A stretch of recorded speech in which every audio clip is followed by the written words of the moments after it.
You are not where you're supposed to be because of you. It's all you.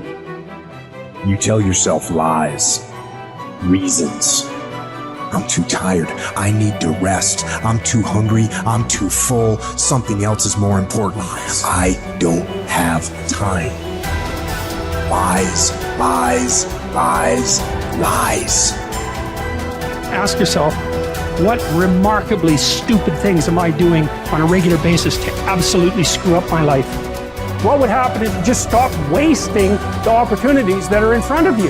Because you're not everything you could be, and you know it. If you keep thinking the same thoughts, keep demonstrating the same behaviors, keep living by the same feelings and emotions, your personal reality is going to stay exactly the same. But if you have new thoughts that lead to new choices, that demonstrate new actions, that create new experiences, that cause you to feel differently, you will begin to walk into a new future. I need you to confront you because you're the one holding you up.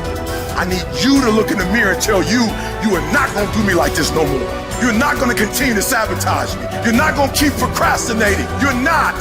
You know you should be further in life, but you keep letting you slide. Hold you accountable and don't let you off the hook. If for 10 years, if you didn't avoid doing what you knew you needed to do, what would you be like? You'd be 10 times more efficient, 20 times more efficient. And you could be way better. You could be incomparably better across multiple dimensions. To do something away from the normality of what you've been doing, why not try it, man? Shock the system.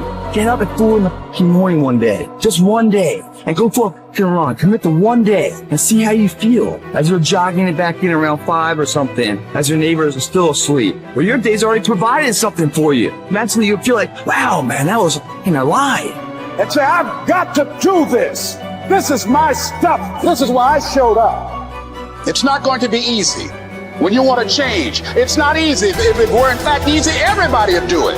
But if you're serious, you'll go all out. So yes, I'm going to do something about this situation. You do what it is you're supposed to. You're supposed to build something. You're supposed to create something. I don't know how to do it. Learn. The question is not, is it possible for you to be a millionaire? Is it possible for you to have all your dreams become a reality in your lifetime? Yes, it is possible. But the real question is, have you made the decision? Once you make a decision and you go all in and you say, I ain't quitting till I get there. I ain't giving up. I ain't giving in. I'll do whatever it takes to be successful. And when you make that decision, when you look you in the mirror, when you tell yourself that, look, I'm through, I'll do whatever it takes, I guarantee you that's the day your dream begins to happen.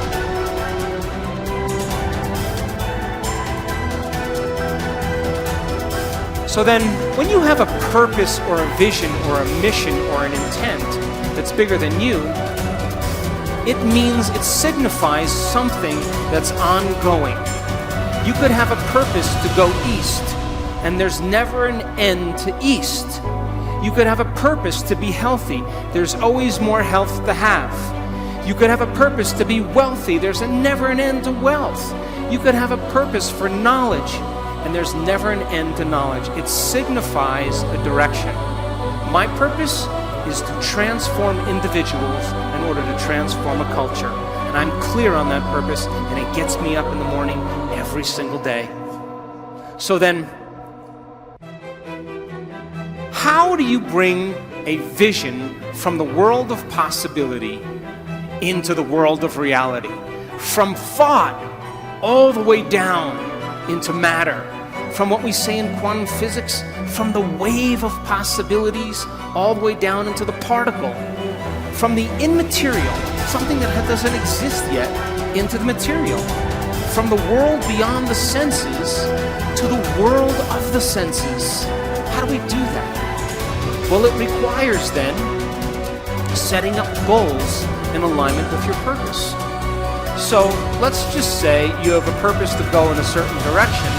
Your purpose signifies a direction, but your goals should always be in alignment with your purpose.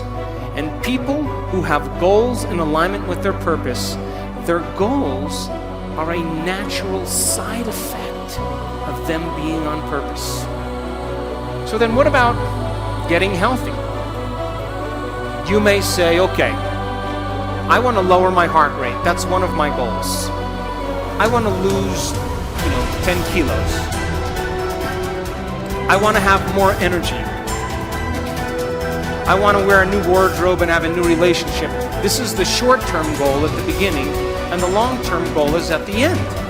And as long as you keep making the same choices, demonstrating the same behaviors, reproducing the same experiences, feeling the same way, you'll arrive at all of those goals. What about becoming abundant? You may say you want to be wealthy, and to me it doesn't matter. Wealth is a state of mind. You may want to start a new business. Once you start that new business, you may want to hire 2 new staff employees in 6 months. Then you may say you want to buy a company vehicle. And of course, then the next one is buy a new house. And then ultimately what? Make $1 million? Why not? If that's your goal, to reflect your purpose, then you should arrive at it. Are you still with me? How about learning knowledge? Is there ever an end to knowledge? You may want to get an associate's degree. And then you may want to get a bachelor's degree. And then you may want to get a master's degree. You may want to get a doctorate degree. And then you may want to finally do research. But all of those things are in alignment with your purpose, is it not? Now, I want you to understand that there is a very specific formula for excellence. And the formula requires a person who has a clear purpose. But there are 2 other ingredients that put this together. The first thing is called competence. You know what competence is? Somebody who does something really well. The more competent they are, the better they are at doing something. The third thing is called accountability. Accountability means if you say you're going to do something, you do it.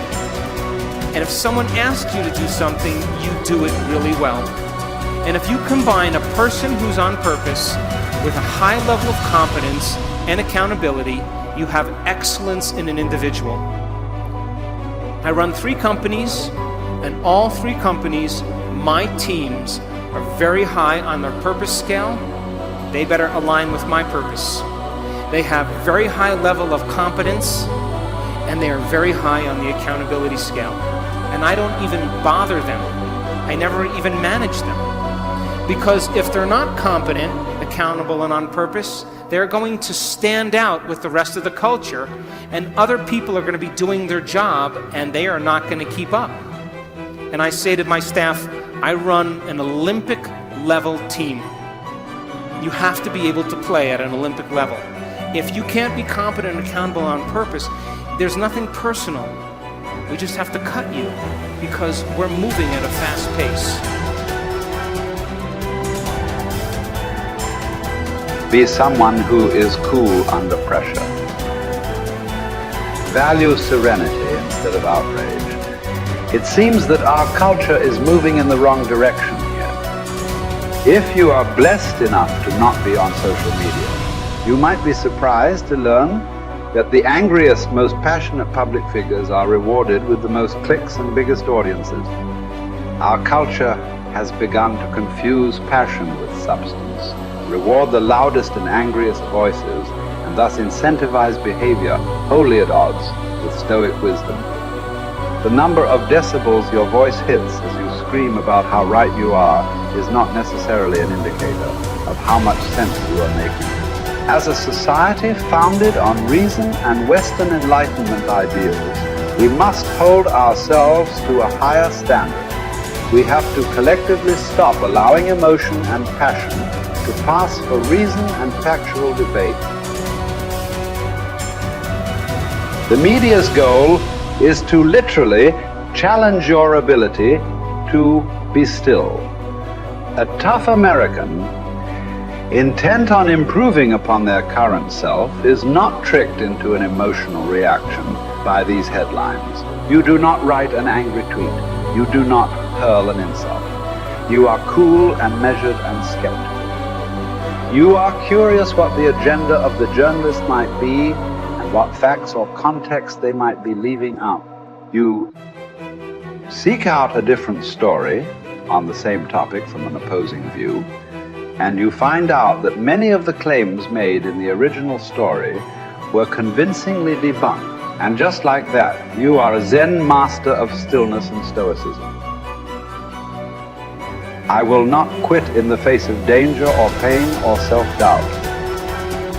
I will not justify the easier path before me. I decide that all my actions, not just some, matter. Every small task is a contribution toward a higher purpose. Every day is undertaken with a sense of duty to be better than I was yesterday, even in the smallest of ways. I seek out hardship. I do not run from pain, but embrace it, because I derive strength from my suffering. I confront the inevitable trials of life with a smile. I plan to keep my head to be still when chaos overwhelms me. I will tell the story of my failures and hardships as a victor, not a victim. I will be grateful. Millions who have gone before me have suffered too much, fought too hard, and been blessed with far too little for me to squander this life. So I won't. My purpose will be to uphold and protect the spirit of our great republic, knowing that the values we hold dear can be preserved only by a strong people. I will do my part. I will live with fortitude.